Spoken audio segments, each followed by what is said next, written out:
नमस्कार मित्रमैत्रिणींनो, जर वडा तुम्हाला आवडत असेल ना तर हा वडा तुमच्यासाठी. तर आज आपण पाहूया पोह्याचा वडा. अगदी कुरकुरीत बनतो, झटपट सुद्धा बनतो आणि अगदी घरच्या मोजक्या साहित्याने. कुठे तुम्हाला काही आणण्याची गरज नाही. तर चला जास्त आणखीन काही न बोलता पटकन रेसिपीला सुरुवात करूया. आता सुरुवात करताना सगळ्यात अगोदर आपण काय करायचं, एखादी वाटी कोणती किचनची तुम्ही घ्या आणि त्याच वाटीने बाकीची आपण सगळी जिन्नस घ्यायची. आता इथे घेतलेत मी 1 वाटी पोहे. पोहे आपण जे नॉर्मल जे आपण पोहे खातो तेच पोहे घ्यायचे, मिक्सरमध्ये घालायचे आणि आपण त्याची चांगली अशी पूड करून घ्यायची. अगदी मस्त अगदी पूड करून घ्या, कुठे पोहा राहता कामा नये. पूड छान झाली आता पटकन आपण एका भांड्यामध्ये तिला काढून घेऊ. आता बाकीची जिन्नस त्याच्यामध्ये आपण घालायची. आता बाकीची जिन्नस घालताना त्याच वाटीने आपण घालायचे रवा. रवा इथे कोणताही जाडा घ्या किंवा बारीक घ्या, कोणताही घेतला तरी हरकत नाही. आता 1 वाटी घ्यायचा रवा. सगळे जे मी तुम्हाला जे काही प्रमाण देते त्याच प्रमाणे करायचं, म्हणजे तुमचा कुठेही मेदूवडा चुकणार नाही. आता नंतर त्याच वाटीने घ्यायचं आपण 1 वाटी दही. आता हे तिन्ही जे आपण जिन्नस घेतली ती चांगली अगदी आपण व्यवस्थित मिक्स करायची. इथे मिक्स करताना मात्र एकही थेंब पाण्याचा घालायचं नाही. त्या दह्याबरोबर ते चांगलं अगदी व्यवस्थित मिक्स होईल. थोडंफार तुम्हाला असं वाटेल की ते एखादी अगदी सुकसारखं वाटेल, पण काही हरकत नाही, काही पाणी घालायची नाही. फक्त त्याला अशाच पद्धतीने मिक्स व्यवस्थित करून घ्यायचं. घेतल्यानंतर त्याला काय करायचं, आपण फक्त 10 मिनिटासाठी ह्याला आपण झाकून ठेवायचं. त्यामुळे काय होईल, जर रवा आहे ना तर दह्यामध्ये अगदी थोडासा आणि पोहा सुद्धा अगदी थोडासा भिजला जाईल आणि थोडासा फुलेल सुद्धा. जोपर्यंत आपण तो वेळ घेतोय तोपर्यंत आपण चटणी बनवूया. खोबरं घ्यायचं आपण इथे खवलेलं 1 वाटी छोटीशी.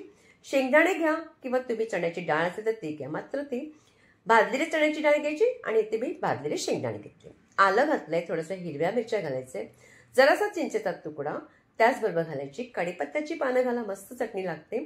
थोडीशी पुदिनाची पानं घालायची आणि त्याचबरोबर कोथिंबीर. आता हे सगळं घातल्यानंतर आपण चवीपुरतं मीठ घालायचंय आणि नंतर जराशी साखर घाला, म्हणजे चटणी आणखीन चवीला बनते.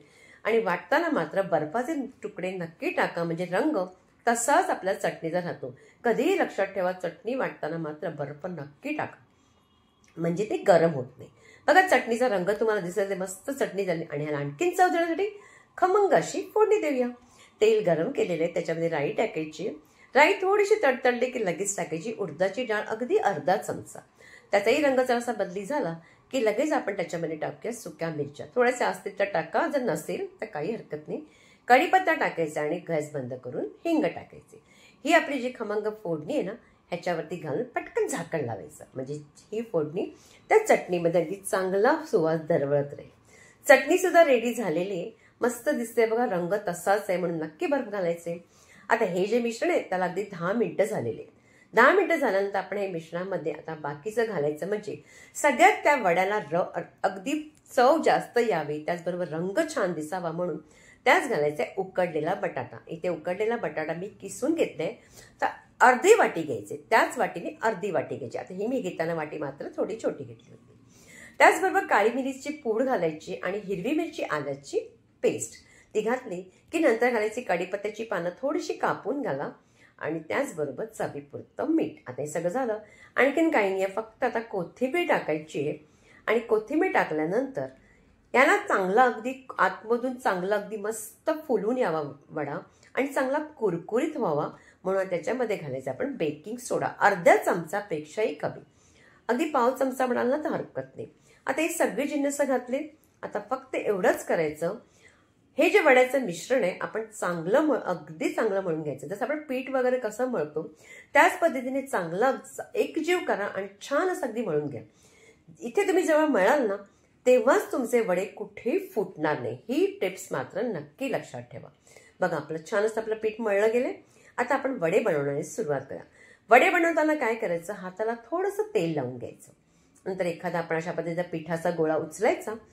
तुम्हाला जितका लहान मोठा करायचा तर तुमच्यावरती आहे. तर इथे मी अशा मध्यम आकाराचे घेतलेत आणि अशा पद्धतीने आपण गोळा करून थोडंसं हाताच्या तळावर थोडंसं दाबायचं आणि बोटाने त्याच पद्धतीने आपल्याला भोग द्यायचं, म्हणजे अगदी मेदू वडासारखा वाटतो. बघा आता हे सगळे आपण वडे ना अशाच पद्धतीने सगळे आपले जितके होतील तितके करून घ्यायचे. केल्यानंतर कढईमध्ये तेल गरम करायला अगोदरच ठेवायचं, म्हणजे थोडंसं गरम अगदी मंद आचेवर ठेवायचं, म्हणजे तेल चांगलं अगदी गरम होईल. बघा छोटासा गोळा टाकला म्हणजे तो वरती आलाय, म्हणजे तेल छान गरम झालंय. आता एक एक वडा त्या तेलामध्ये सोडायचा. जितकं या कढईमध्ये मावेल तितकेच आपण सगळे वडे टाकायचे. आता इथे मात्र ही महत्त्वाची टिप लक्षात ठेवायची की वडे टाकल्यानंतर जराही झारा लावायचा नाही आणि गॅस अगदी मीडियमपेक्षा थोडीशी कमी केली तर हरकत नाही. चांगले होऊ द्यायचे. तर तुम्हाला कळत नसेल तर मला एक सांगते, जेव्हा आता आपण वडे टाकतो तेव्हा चांगले बुडबुडे येऊ लागतात.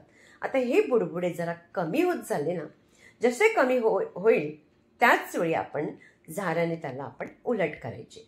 त्याच्या अगोदर जराही झारा चमचा काही लावायचे नाही, तर काय होईल, हे वडे आतमध्येच फुटले जातील. आता बघा बुडबुडे कमी झालेत. आता पटकन आपण एक एक करून सगळे वडे अगदी उलट करून घ्यायचे.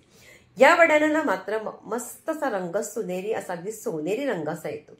चांगले त्याला मात्र अगदी कुरकुरीत होईपर्यंत चांगले भाजून घ्यायचे, तरच ते वडे आपल्याला छान लागतात. बघा तुम्हाला दिसत असेल की आपले वडे किती रंग बघा, किती मस्त अगदी सोनेरी रंग आलेला आहे. आणि अशा पद्धतीने एखाद्या चाळणीमध्ये आपण काढायचं, म्हणजे जे एक्स्ट्रा तेल असेल ते सगळं निघून जाईल.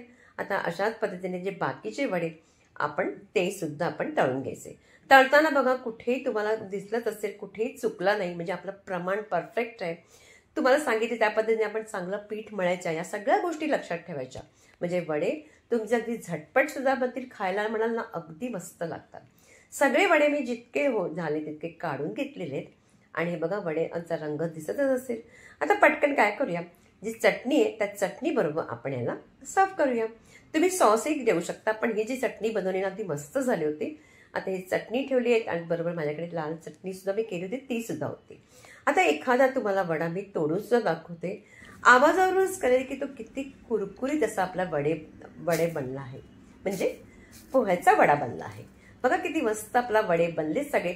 आता हे वडे बनवताना कुठे चुकत नाही, काही होत नाही. सगळं काही प्रमाण तुम्हाला दिलंय त्याच पद्धतीने करायचे. तर रेसिपी कशी वाटली मला हे नक्की सांगायचंय. आवडला जास्तीत जास्त लाईक करायचे, कॉमेंट करायला विचारायचं नाही. आणि पुन्हा भेटायचंय आपण एका छानशा रेसिपी बरोबर.